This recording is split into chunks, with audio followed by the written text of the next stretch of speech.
मैं हूँ आपकी दोस्त वर्षा। जैसा कि आप जानते हैं, हम पढ़ रहे थे कॉलिन हूवर का उपन्यास इट एंड्स विद अस। आज इस उपन्यास का अंतिम भाग यानी कि उपसंहार पढ़कर यह उपन्यास अपने अंतिम पड़ाव को पा लेगा। पिछले भाग में जैसा कि आप जान पाए हैं, लिली ने आखिरकार क्या फ़ैसला लिया और उस फैसले तक पहुंचने के पीछे उसके अतीत के कौन से कारण उससे जुड़े हुए थे, आप वह भी जान पाए। आज इस भाग में आप लिली के जीवन के भविष्य के कुछ चिन्ह भी जान पाएंगे। तो मेरा आपसे प्रश्न यह है कि आप मुझे यह बताएं कि लिली ने जो फैसला किया क्या वह सही था या नहीं।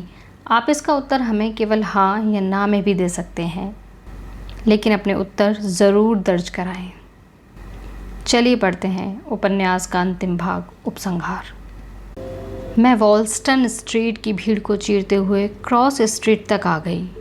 मैंने स्ट्रॉलर को पटरी के कोने पर ले जाकर उसके ऊपरी हिस्से को हटाकर एमी को देखा। वह हमेशा की तरह हंसते हुए पैर चला रही है। वह खुश दिल बच्ची है। उसकी ऊर्जा इतनी शांत है कि उसे देख देख कर मन नहीं भरता। यह कितने साल की है? एक महिला ने पूछा। वह भी हमारे साथ चौराहे पर खड़ी थी। वह एमी को सराहते हुए बोली, 11 महीने की है। यह कितनी प्यारी है, वह बोली। दिखने में तुम्हारी जैसी है, एक जैसे मुंह। मैं मुस्कुराई, थैंक्स, पर आप इसके पापा को देखो तो आंखें बिल्कुल उन पर गई हैं। फिर चलने का संकेत मिलते ही हम सड़क पार करने लगे और मैं भीड़ को पार करते हुए आगे चल दी। मुझे आधा घंटा देर हो चुकी है और रायल 2 बार मैसेज कर चुका है। हालांकि उसे अभी गाजरों का मज़ा नहीं मिला। मैंने बैग में पैक की हैं। आज उसे पता चलेगा कि उनकी वजह से कितना बुरा हाल होता है। मैं उस अपार्टमेंट को छोड़ आई थी जो रायल ने तब लिया था जब एमी 3 महीने की थी। मैंने अपनी दुकान के पास ही घर लिया। उधर से पैदल का रास्ता पड़ता है। रायल उस घर में वापस आ गया है जो उसने खरीदा था। पर एलिसा के घर जाने और रायल के एमी के साथ बिताए गए दिनों के बीच मुझे ऐसा ही लगता है जैसे मैं उनकी अपार्टमेंट बिल्डिंग में उतना ही रहती हूँ जितना अपने घर में रहती हूँ। बस पहुँच ही गए एमी। हमने एक मोड़ काटा और मैं इतनी जल्दी में थी कि एक आदमी को अचानक हमारे आगे आने से बचने के लिए कोने में हटना पड़ा और वह दीवार से जा टकराया। मैंने किसी तरह अपना सिर झुकाकर सॉरी कहा और बचकर निकलना चाहा। लिली, मैं वहीं रुक गई। मैं धीरे से मुड़ी क्योंकि वह आवाज़ मेरे पूरे शरीर में सिरहन पैदा कर चुकी थी। दुनिया में 2 ही ऐसी आवाज़ें हैं जो मुझ पर ऐसा असर रखती हैं और रायल अभी वहाँ तक नहीं पहुँचा। जब मैंने मुड़कर देखा तो सूरज की रोशनी में चौंधियाती नीली आंखें दिखी। उसने एक हाथ से आंखों को ढका और वह मुस्कुराया। हे, हाय, मैंने कहा।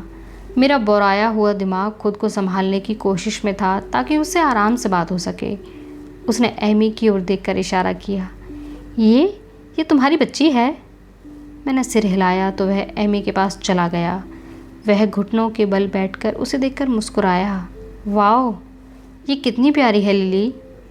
उसने कहा, इसका नाम क्या है? एमरसन, हम इसे एमी बुलाते हैं। उसने एमी की उंगली पकड़ी तो वह पैर चलाने लगी। वह उसके हाथ को आगे पीछे हिला रही थी। वह कुछ देर तक उसे सराहते हुए देखता रहा और फिर उठकर खड़ा हो गया। तुम कमाल लग रही हो, वह बोला। मैंने सोचा कि उसे नज़र भर कर ना देखूं, पर ऐसा करना मुश्किल है। वह हमेशा की तरह अच्छा लग रहा है, पर आज उसे देखते हुए इस बात से इनकार नहीं कर सकती कि वह पहले से भी ज़्यादा सुंदर हो गया है। वह मेरे बेडरूम में सोने वाला बेघर लड़का नहीं, हालांकि वह अब भी वैसा ही है। मैं अपनी जेब में मैसेज की रिंगटोन को सुन रही थी। रायल, मैंने सड़क की ओर इशारा किया। हमें देर हो रही है, मैंने कहा।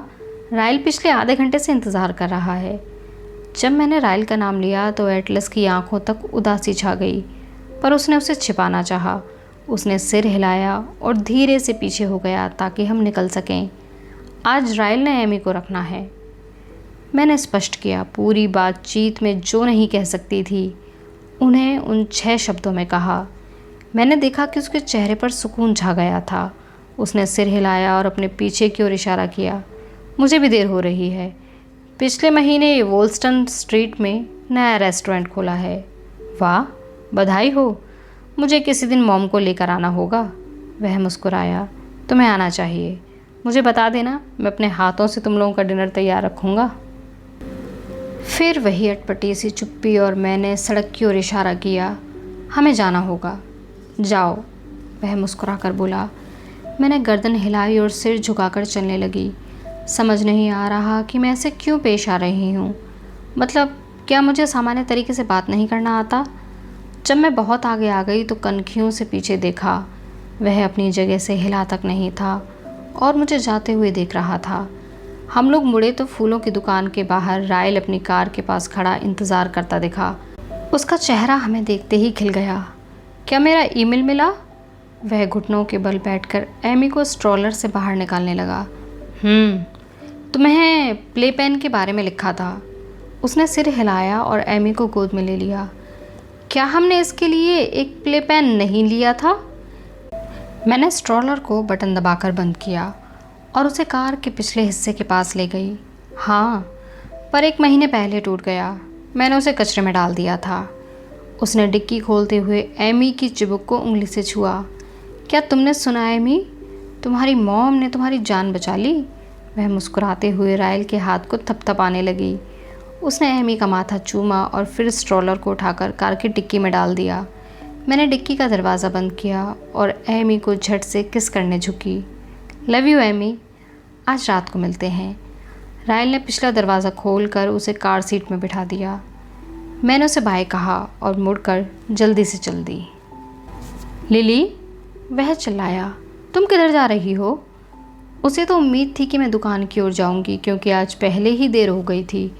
शायद मुझे यही करना भी चाहिए था, पर मेरे अंदर खलबली मची है। पहले इसके लिए कुछ करना होगा। मैंने पीछे मुड़कर चलना चालू कर दिया। एक काम करना भूल गई थी। तुम्हें शाम को मिलती हूँ जब एमी को लेने आना होगा। रायल ने एमी का हाथ उठाकर मुझे बाय करवाया। जो ही मैंने मोड़ काटा, मैंने दौड़ लगानी चालू कर दी। मैंने लोगों को धकियाया, एक आध से टकराई और एक महिला ने कोसा भी, पर ज्यों ही उसकी पीठ दिखाई दी तो मुझे लगा कि मेरी मेहनत सफल हो गई। एटलस, मैं चिल्लाई। वह दूसरी ओर जा रहा है, इसलिए मैं भीड़ को चीरते हुए आगे बढ़ी। एटलस! उसने चलना बंद कर दिया पर पीछे नहीं मुड़ा। उसने सिर इस तरह हिलाया मानो उसे अपने कानों पर यकीन नहीं हो रहा हो। एटलस! मैं फिर से चिल्लाई। इस बार जब वह मुड़ा तो उसके चेहरे पर एक यकीन दिखाई दिया। उसकी नज़रें मुझसे मिली और हम पूरे 3 सेकंड तक एक दूसरे को देखते रहे। पर फिर हम एक दूसरे की ओर चलने लगे। हर कदम में एक दृढ़ता थी। बस हम 20 कदम की दूरी पर थे। 10, 5, 1। हम दोनों में से किसी ने वह आखिरी कदम नहीं उठाया। मैं बुरी तरह से हाँफ रही हूँ और घबराई हुई हूँ। तुम्हें एमरसन का मिडिल नाम बताना रह गया था। मैंने दोनों हाथ पीठ पर टिकाते हुए सांस छोड़ी। डोरी, एमरसन डोरी। उसने उसी समय कुछ नहीं कहा, पर आंखों के कोर जैसे हंस दिए। चेहरा ऐसा हो गया मानो मुस्कान रोक रहा है। कितना सुंदर नाम है उसके लिए। मैं भी मुस्कुरा दी। समझ नहीं आ रहा कि अब क्या किया जाए। बस उसे यही बताना था। अब जब बता दिया है तो समझ नहीं आ रहा कि इसके बाद क्या कहना है। मैंने फिर से सिर हिलाया और फिर अपने कंधे पर अंगूठा रखते हुए इधर उधर देखा। अच्छा, तो ठीक। मैं एटलस एक कदम आगे आया, मुझे पकड़ा और कसकर सीने से लगा लिया। ज्यों ही उसने मुझे बाहों में भरा तो मैंने आंखें बंद कर लीं। उसका हाथ मेरे सिर के पीछे जा टिका।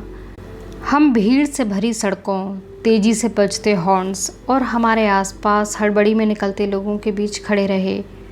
उसने मेरे बालों को हौले से चूमा और बाकी सब जैसे ओझल होता चला गया। लिली, उसने धीरे से कहा, मुझे लगता है कि अब मेरा जीवन तुम्हारे लायक हो गया है, तो जब भी तुम तैयार हो। मैंने उसकी जैकेट अपने हाथों में भींच ली और अपना हाथ उसकी छाती पर चिपकाए रखा। अचानक ही मैं 15 साल की हो गई थी। उसके शब्दों से मेरे बाल और गर्दन दहक रहे थे, पर मैं 15 की नहीं हूँ। मैं एक वयस्क हूँ, उसके सिर पर जिम्मेदारियाँ हैं, जिसे अपनी बेटी पालनी है। मैं अपनी किशोर भावनाओं के बस में नहीं होना चाहती। मुझे इतना सा भी दिलासा नहीं चाहिए। मैं पीछे हटी और उसे देखा। क्या तुम चैरिटी करते हो? एटलस चकराकर हंसा और बोला, कई जगह। क्यों? क्या तुम किसी दिन अपने बच्चे चाहोगे? हाँ, क्यों नहीं? उसने कहा। क्या तुम्हें लगता है तुम कभी बॉस्टन छोड़कर जाओगे? उसने सिर हिलाया। नहीं, कभी नहीं। याद है, इस जगह सब कुछ बेहतर है। उसके जवाब से मुझे वह दिलासा मिल गया जो मैं चाहती थी। मैं उसे देखकर मुस्कुरा दी। ठीक है, मैं तैयार हूँ। उसने मुझे फिर से अपने सीने से लगाया और मैं हंसने लगी। जब से वह मेरे जीवन में आया, तब से आज तक जो भी हुआ, मैंने कभी ऐसे नतीजे की उम्मीद नहीं की थी। हालांकि उम्मीद तो थी, पर अब तक यकीन नहीं था कि ऐसा कभी हो सकेगा। मैंने अपनी आंखें बंद की और उसके होठों को अपनी गर्दन के निचले हिस्से पर महसूस किया। उसने उस जगह प्यार से चूमा तो वैसा ही लगा जैसा कई बरस पहले उसके पहली बार चूमने पर लगा था। वह अपना मुंह मेरे कान के पास ले आया और हौले से कहा, लिली, अब तुम तैरना बंद कर सकती हो। आखिरकार हम किनारे पर पहुंच गए हैं। इसी वाक्य के साथ यह उपन्यास अंत हो जाता है। आप हमें कमेंट बॉक्स में यह ज़रूर बताएं कि आपको लिली, राइल, एटलस की ये कहानी कैसी लगी और आपने इससे क्या सीखा, और क्या आपको यह उपन्यास पसंद आया। इस लंबे से सफ़र में हमारे साथ बने रहने के लिए आप सभी का बहुत शुक्रिया। मिलते हैं जल्द नए उपन्यास के साथ एक नए सफ़र की शुरुआत करने के लिए।